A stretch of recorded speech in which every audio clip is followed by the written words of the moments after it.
నీవు నేను ఈరోజు దేవం నుంచి బయలుదేరితే యుగ యుగాలు అక్కడే ఉండాలి. మరి అక్కడ ఉండడానికి ఏ విధమైన ధనాన్ని సమకూర్చుకున్నావు? ఆత్మానుసారమైన ధనం ఏది? విశ్వాసంతో కూడిన ధనం ఏది? నీకు నీతిగా ఎంచబడిన ధనం ఎక్కడ ఉంది? ఆలోచించావా? భర్త రాడు, భార్య రాదు, పిల్లలు రారు. నేను చెప్తా ఉన్నాను చాలాసార్లు, ఎవరు రారు, పాస్టర్లు రారు, ఎవరు రారు. నీలో ఉన్న నీతే, నీటిలో ఉన్న ఆత్మఫలమే, నీలో ఉన్న విశ్వాసమే అక్కడ నటిస్తుంది. దేవుని స్తోత్రం చేద్దాం. గట్టిగా చెప్పండి, గట్టిగా. ఏదో నీరసం ఉంటారు, ఏంగమ్మా అయ్యాలన్నారు, కొద్ది నుంచి అన్నారు తిన్నారా? నేను గట్టిగా చెప్పను సార్, గట్టిగా. కాబట్టి అబ్రహాము దేవుని నమ్మాను. నీవు దేవుని నమ్మావా? నమ్మితే అబ్రహాములో ఉన్న నీతి మనలో ఉందా? అదొకటి మనం జాగ్రత్తగా పరిశీలన చేసుకుని దేవుని వాక్యం ముందుకెళ్దాం. ఇంకొక మాట కనుక చూసినట్టయితే 1 కొరింథీ 9వ అధ్యాయము 5వ వచనం. 1 కొరింథీ 9వ అధ్యాయము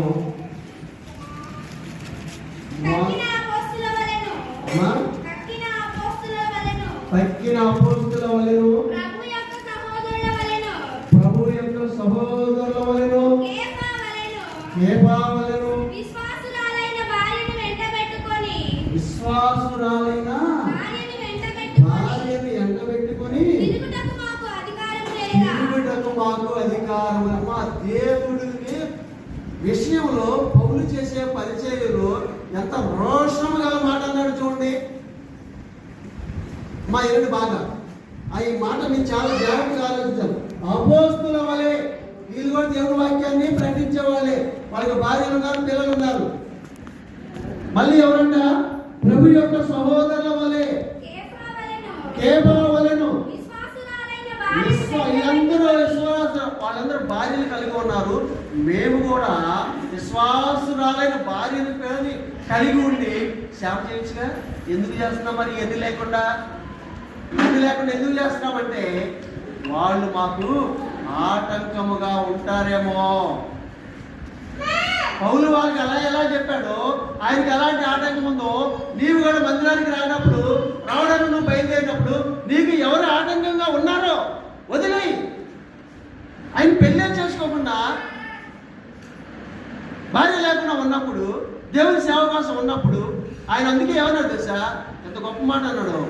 ఏమన్నాడు?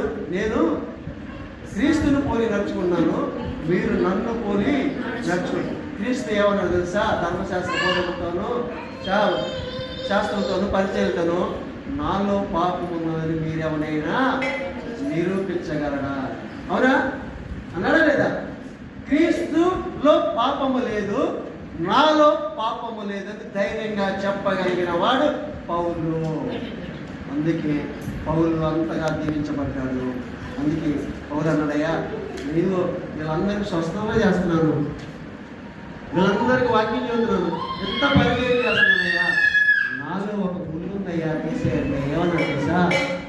నా కృప నీకు సాలును అన్నా. నీలో పౌలు గారిలో అలాగా నాలో బలహీనత ఉంది, ముళ్ళు ఉంది. ఆ ముళ్ళుని పక్కన పెట్టి దేవుడి సన్నిధిలో కూర్చుంటే దేవుడు ఏమంటాడు తెలుసా? కృప నీకు చాలు, నీవు లేచి పరిచర్యలో పాలు పంచుకో, నీవు నీ కుటుంబం దీవించబడతారు, నీతో పాటు ఉన్న వారందరూ కూడా దీవించబడతారు. 30 రోజుల కోసమే మనము ఒక 4 వారాలు చర్చికి వచ్చి 1 గంట కూర్చొని మిగిలిన రోజులల్లా నేను కష్టపడి సంపాదిస్తుంది. అది ఒక 30 రోజులు తినడానికే వస్తుంది, కానీ దేనికి రావట్లేదు. కానీ జీవితాంతము యుగ యుగములు రాజ్యంలో ఉండాలి. ఎక్కడ ఉండాలి? చల్లగా ఉన్న దాంట్లో ఉంటావా? వేడిగా ఉన్న దాంట్లో ఉంటావా? అందుకే ఆయన ఏమంటాడు తెలుసా? ఉంటే లేకపోతే అంటే ఏంటి దాని అర్థం? ఉంటే నరకంలో పడు, లేదంటే పరలోకానికి రా. అంతేకాని ఒక కాలు పరలోకంలో పెడతాను, ఒక కాలు నరకంలో పడతానంటే ఎక్కడ కుదిరింది? కుదరదు, దేవుడు ఒప్పుకోడు. కాబట్టి దేవుని యందు ప్రియ విశ్వాసులారా, సంఘస్థులారా, నేను చెప్పేది ఏంటంటే దేవుని ఎదుట ఆత్మబలము, విశ్వాసము, నీతి మూడు కూడా కలిసి నిలబడాలి. నిలబడితేనే మనం అక్కడ నిలబడటానికి ఆస్కారం ఉంది. కాబట్టి ఇంకో మాట చదువుకుందాము. నేను ముగించేస్తాను, ఎక్కువ చెప్పలేదు. లోకాసు వార్త 18వ అధ్యాయం 1వ వచనం మాట చదువుకున్నాం. వారు ఇసుకగా నిత్యము వారికి ఉపమానము చెప్పాను. ఏ ఉపమానం చెప్పాడమ్మా? దేవునికి భయపడకయు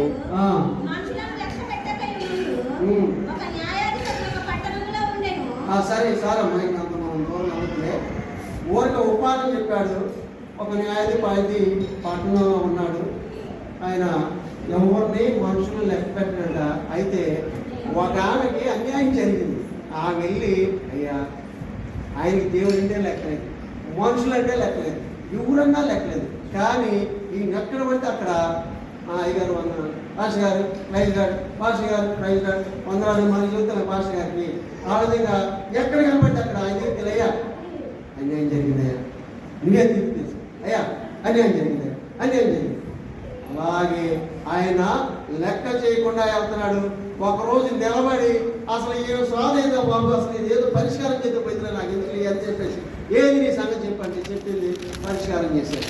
అలాగే దేవుని సన్నిధిలో నీవు నేను కూడా దేవుడు ఎన్నాడో వెళ్ళలేదు అనుకోకుండా, అయ్యా అయ్యా అయ్యా కుటుంబం, ఇదిగో కుటుంబంలో భర్త